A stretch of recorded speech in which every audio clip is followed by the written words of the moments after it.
आज का जो हमारा विषय है वो है हर्यंक वंश।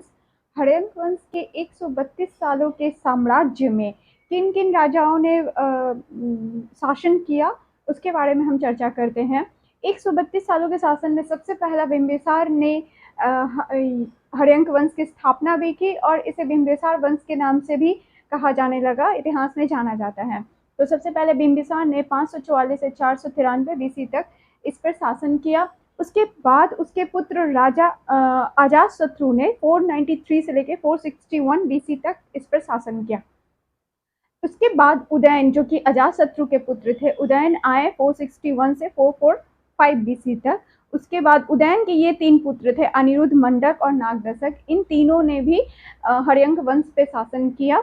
अनिरुद्ध और मंडक बहुत ही कम शासन इन्होंने किया और इनके शासनकाल के बारे में विशेष कोई जानकारी इतिहास में नहीं पाई जाती है। अनिरुद्ध का शासनकाल 445 बीसी से इतिहासकारों को इसके बारे में पूरी जानकारी नहीं है और मंडक के बारे में तो बिल्कुल भी जानकारी नहीं पाई गई है। नागदशक का शासनकाल 412 बीसी तक माना जाता है और कहा जाता है कि नागदशक ऐसे कमजोर शासक थे जिनके शासनकाल में उनकी ना ही प्रजा खुश थी ना ही कोई और, जिसकी वजह से इसके बाद नागदशक के बाद हर्यंक वंश का पतन हो जाता है। इसके बाद हम एक एक राजाओं के बारे में हम लोग डिटेल में